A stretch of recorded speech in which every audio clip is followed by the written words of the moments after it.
Hello and welcome to 18WJTS in.form. I'm your host, Bill Potter. Joining us in the studio is Ashlee Sudbury. She is the Community Wellness Coordinator through Purdue Extension in Du Bois County and other counties as well, right, Ashlee? Yes, I cover Du Bois is my what they call home office, meaning physically my desk is located at Du Bois County in our Jasper office. I cover Davies and Martin and Pike counties as well. So you're busy. I'm busy. I'm on the road a lot, but that's okay. We've got beautiful scenery. So now, we're going to be talking about, there's a new resolution for complete streets, which we'll get to that in a minute, but that all started with these active living workshops that you have done. One in Huntingburg, you did one in Washington. I did. So in, I believe it was fall of 2015, and I could be wrong on that. It may have been fall of 2016. We did an active living workshop in the city of Huntingburg. And so we filled out this application. We had to get community support. So the Tri-County YMCA, they joined us, the health department, Memorial Hospital submitted a letter of support, and obviously the city of Huntingburg, because we were hosting it there. And the workshop essentially is about $6,000 worth of resources we were able to bring into the city of Huntingburg for free. And we invited a lot of community members. I know Mayor Spinner, he really emphasized that some of your department heads attend that day. And it was primarily educational. And it was just to learn about ways of implementing active living within our policies, our systems, and our environments in which we live. Now, active living was did not result in the Stellar. The Stellar grant that Huntingburg has resulted in active living being a component of that. Right. So one of the areas when they were planning for Stellar, or I shouldn't say planning for Stellar, but as they were going through planning as a result of some of the Stellar initiatives, we realized that this kind of health piece was missing. And in community planning in general, I think we find that the health piece or the health component a lot of times isn't in the forefront. And so by bringing in this active living workshop, we were able to kind of not backtrack, but kind of pause and say, okay, we need to consider some of these things. And we learned about various ways in which we were able to do that. We did a walk audit that day, which I think everybody enjoyed. Until we did what we call a human bump out. And so essentially a human bump out is we made people physically stand out on a corner in the middle of the street as traffic comes by. But the reason we do this is to kind of show, like, when you've got a physical barrier there, what automatically a driver will do and when they approach an intersection. And you know, it was just a neat way of showcasing some of the things that you can do as far as your environment and the changes that you can make. And no humans were hurt in the bump. Humans were hurt. All right. So this then is a component, and really I think this health element of looking at streets and sidewalks, whilst communities have always looked at sidewalks and things, but this health element seems to be like a fairly new sort of thing. Right. So when we did this workshop, I think it was Joey Frizzell, who she does Leverage Point Consulting, and she partners with Health by Design to put on some of these workshops. She actually she highlighted the fact about how we have engineered physical activity out of our lives. So when you think about things as simple as answering the phone, if your phone rings, where is your phone located right now? Or probably in your back pocket. In your back pocket. Whereas, you know, 10, 15 years ago, my sister and I, when the phone would ring, we would run. It was a race to see who could get to that phone to answer it first, because we loved answering the phone. You know, now we don't do that. I never had one of these TVs, but when my grandma got rid of hers, I adopted it into my house. You had to get up and turn the dial to change your TV channel. You know, we have remotes for everything, even opening a garage door. My husband is frustrated at our, we purchased a new home, and one of the garage doors doesn't have the automatic opener on it, and that's obviously, it's where his boat is, so it's very important for him. But he, you know, get up and you have to physically push open the door. So there are just simple little ways in which, you know, we've engineered that little bit of movement out of our lives, and when you start accumulating those things over time, you can see how that could really impact how little we're moving. But when you start looking at communities and how communities have been built, especially since like World War II, they were really engineered around cars, and let's get there faster, let's get there better. You know, it was kind of that mass production mind frame. And so any kind of component for walkers, bikers, anything like that, that pedestrian type of transportation, we've essentially erased from the communities, and we've really structured them around automobiles. And so now today, you know, that hindsight, it's always 2020, we're recognizing that really we need a balance of everything. It's kind of like we're going to a European way of transportation is, because yes. now those communities are small and you know everything is real close in, so you can walk or cycle, but they're kind of designed that way. Cars are more like in the way. Yes. Where here it's more of the pedestrians and Yes. bicyclists are in the way. Exactly. So we're trying to get that changed. So I lived in England for 4 months, and I got to experience that, you know, firsthand. And when I came home, I was like, whoa, you know, like you don't necessarily realize how dependent we are on the car and the automobile just to get around. And you know, when you said it best when you said they were structured and designed that way, and so that's really what we're doing.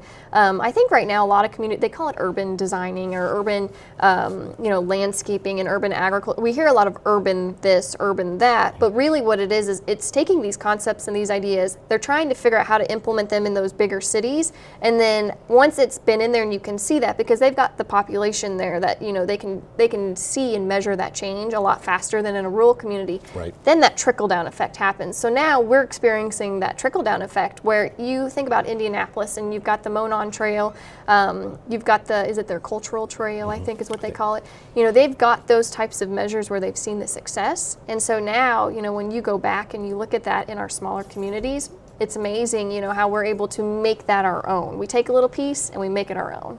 Now we're going to bring this into Huntingburg. Right. Because we're going to have, they just passed a resolution on complete streets. What is a complete street? So complete streets, I think, scare people quite often because they're like, oh, there are going to be bikes everywhere, or there are going to be people in my street. Well, no, not necessarily. You know, I mean, that's the idea is we want to provide a safe area for people if they want to bike for enjoyment, if they want to bike to and from work, you know, whatever that might be. There's a safe spot for them to do that. The same with walkers. The whole idea behind a complete street is having the ability for anybody, so all ages, all abilities, to get from destination A to destination B, whatever that may be. And so complete doesn't mean finished. It means looking at it as a whole. Yes, right. So you think now, you know, you've got a street where you've got a car. Maybe there's a little bit of an incomplete sidewalk or there's a complete sidewalk, you know, you don't know necessarily. But the whole idea is anytime an improvement is made on an existing street or an addition, you know, maybe we're adding a new neighborhood or we're adding a new street somewhere, we're doing a feasibility study to see if it is feasible to put these different type of infrastructure measures in place to help create that safer environment. Now, this is happening in Huntingburg. Correct. Will this be happening other places? Is this happening other places? It's happening many places. That trickle-down effect I was talking about, so a lot of times you'll see it in a more heavily populated and urban area because of the way that cities were built, and you think of that grid structure and you think about destinations, you know, and so the whole idea is creating, you know, that place-making concept. And I live here and I need to go, I forgot milk, I want to, you know, quickly go and get milk, you know, thinking about, okay, we don't have to hop in the car to do that. And so in an urban area where when they've designed these areas, it's a little bit easier to implement that. But now, you know, we're seeing that in our rural communities, especially as improvements are being made. And INDOT has actually done, I won't say they're out physically doing complete streets, but they've done some policy reworking, is what I'm going to call it, where it makes it easier for smaller communities when there is a state highway or something that passes through. They have a little bit more freedom to kind of implement some of these things, so that way it's not like this big divide where, you know, a town has implemented it on this, you've got a highway that runs through, and then you've implemented it over here. It can really bridge those barriers. The whole idea is for people to get healthy. Yeah. And really, I guess, having the infrastructure for them to be able to do that. So now it's easier. It will be easier to walk. Right. But this isn't going to happen tomorrow. No, it's not. It takes a lot of time, and there is some funding involved in that. You know, anytime you're pouring concrete or you're reworking a curb or whatever that might be, you know, you have to take into consideration you may have utility poles in the way, or, you know, there might be some parking things we have to look at, or traffic flow, even sewer drainage. When we were doing something in the town of Ferdinand and we tasked people to go out and walk, you know, and really look at their community through a different lens, it was interesting because we had a bike rider who said, you know, all of the storm grates run parallel with the street. So when you are biking, if your tire hits one of those, you know, and those are those types of things where it's like it really, you have to stop and you have to look at your community through a different lens. But you know, it'll happen. You know, it's one of those things that'll happen. And yes, my background and my task in this is really that health piece. And it's making sure that everybody is, you know, they have access to these types of things. But there are many benefits to this. So you've got economic benefits. They have the numbers in Indianapolis already because it's been around long enough that they can measure this. But the housing market, the closer you get to the Monon Trail, the more your property value goes up. And that's something, you know, that people are looking for and they desire. I had a study on, we were doing this training on placemaking, and they actually did a study where they show, I think there's a divide a lot where people think, oh, you know, these are just those millennials wanting to do that, and then you've got the millennials saying, oh, it's the baby boomers, whatever.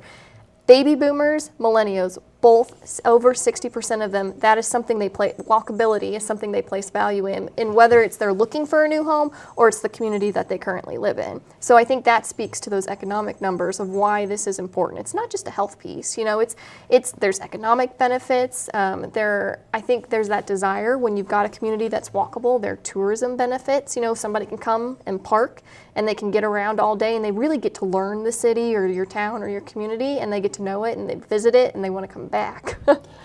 You just present a whole different way of looking at things. It's really, I guess, is really what it comes down to. We just need to look at all the different aspects and look at it from a different lens, as you say. Yeah, and you know, I think a lot of times in any kind of community work you do, we get so used to the community we live in that I think often we don't notice some of those areas where we have opportunity for growth. And I don't want to say that anything's wrong with where we are now, but it's opportunity for growth. And when we have opportunities presented to us, you know, why not capitalize on that a little? Okay, so now we need to watch for complete streets. We need to watch for complete streets. And they're not scary, they're not bad.